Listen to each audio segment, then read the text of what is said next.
Hello student, मैं आपका क्यूटे class में बहुत बहुत स्वागत करता हूँ। आज हम लोग पढ़ेंगे मैकेनिक्स यांत्रिकी। यांत्रिकी में खासकर हम लोग पढ़ेंगे खगोलीय इकाई, प्रकाश वर्ष और पारसेक के बारे में। लेकिन इनको पढ़ने से पहले कुछ पीछे का क्लास का जान लेते हैं। आपने क्लास 9th और क्लास 11th में पढ़ा होगा मूलभूत भौतिक राशियों के बारे में। मूलभूत भौतिक राशियाँ हमारे यहाँ होती हैं 7। वो 7 मूल भौतिक राशि क्या क्या होती है? लंबाई, द्रव्यमान, समय, ताप, विद्युत धारा, ज्योति तीव्रता और रसायन के क्षेत्र में पदार्थ का द्रव्यमान। ये 7 मूल भौतिक राशियां होती हैं।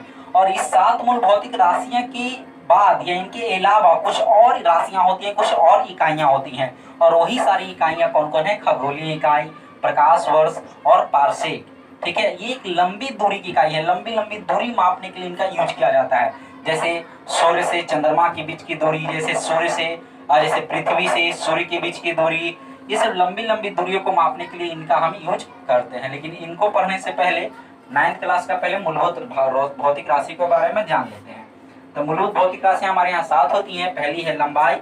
लंबाई को हम लोग मापते हैं मीटर में। लंबाई को किसमें मापते हैं? मीटर में। सेकेंड है द्रव्यमान। द्रव्यमान को मापते हैं किलोग्राम में। थर्ड है समय। समय को मापते हैं सेकेंड में। 4 है तापमान, ताप जिसे हम लोग मापते हैं केल्विन में। याद रखिएगा, तापमान को मापते हैं केल्विन में, न कि सेल्सियस में। उसके बाद है विद्युत धारा। विद्युत धारा को मापा जाता है एम्पियर। जी हाँ, विद्युत धारा को मापा जाता है एम्पियर में। उसके बाद है ज्योति तीव्रता। ज्योति तीव्रता को हम मापते हैं कैंडेला में, और इसको लिखते हैं सीबी। सीबी से आप समझ लीजिए कैंडेला।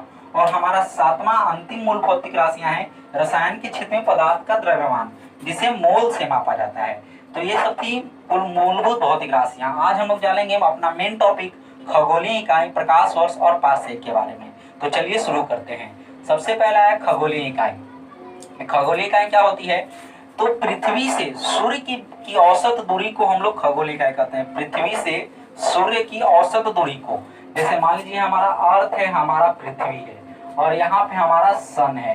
तो इसके बीच का जो एवरेज डिस्टेंस होगा, जो एवरेज दूरी होगी, जो औसत दूरी होगी, उसे हम लोग खगोलीय इकाई कहते हैं। ठीक है, इसका इंग्लिश होता है एंगस्ट्रॉम यूनिट, जिसे एयू द्वारा भी शॉर्ट में लिखा गया है। तो एक खगोलीय एग्जाम में पूछा जाता है, एक खगोलीय इकाई या एक एयू बराबर कितना होता है? तो 1.5 गुने 10 की पावर 11 मीटर। बहुत बार एग्जाम में पूछा गया है, खासकर नेवी या एयरफोर्स या आपका कोई अन्य कॉम्पिटिटिव एग्जाम हो, तो उसमें पूछा गया है कि एक एंगस्ट्रॉम यूनिट बराबर या एक खगोलीय इकाई बराबर कितना मीटर होता है? तो 1.5 गुने 10 की पावर 11 मीटर। सेकेंड हमारा प्रकाश वर्ष। देखिए, नाम से ही झलक रहा है प्रकाश वर्ष, यानी वर्ष यानी क्या हो रहा है? साल, और प्रकाश यानी आपका लाइट, यानी लाइट ईयर। लाइट ईयर किसे कहते हैं?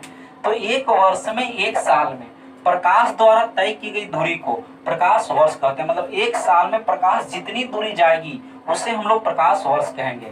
जैसे समझिएगा, ये हमारा सन है, और सन का लाइट एक साल में जितना डिस्टेंस कवर करेगा, जितनी दूरी कवर करेगी, जितना दूरी ट्रेवल करेगी, उसे हम लोग कहते हैं प्रकाश वर्ष, लाइट ईयर। और एक प्रकाश वर्ष हमारे यहाँ होता है 9.45 गुने 10 की पावर 15 मीटर। देखिए, इसको ही सब याद रखिए, सब इंपॉर्टेंट है। और हमारा थर्ड लास्ट है पारसेक। पारसेक क्या है? तो सिंपल सा होता है, सिंपल सा पारसेक कहा जाता है कि एक आर्क सेकेंड में, ध्यान सुनिएगा, उसके बाद समझाते हैं। एक आर्क सेकेंड में प्रकाश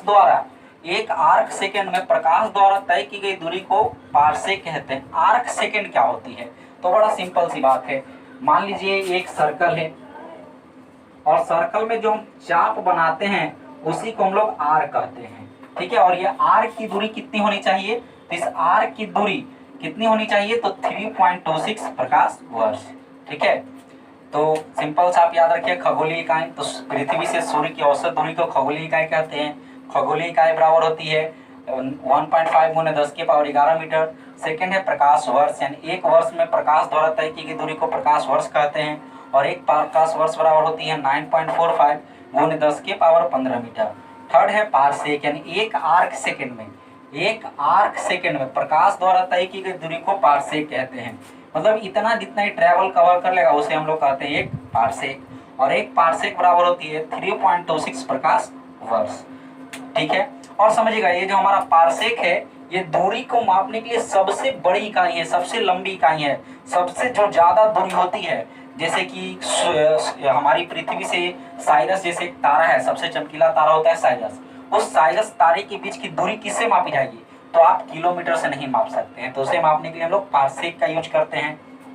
तो दूरी को मापने की सबसे लंबी इकाई हो गई पारसेक, उससे छोटी हो गई प्रकाश वर्ष, और सबसे छोटी हो गई खगोलीय इकाई। आपका यहाँ सीक्वेंस दिया हुआ है, इस सीक्वेंस को एक बार पढ़ लीजिए। सबसे बड़ा है पारसेक, उसके से छोटा है प्रकाश वर्ष, और उससे छोटा है खगोलीय इकाई। तो आज हमने जाना खगोलीय इकाई, प्रकाश वर्ष और पारसेक के बारे में। तो आज का वीडियो इतना ही। तो यदि आपको ये वीडियो अच्छी लगी हो तो लाइक, शेयर और सब्सक्राइब करना न भूलें।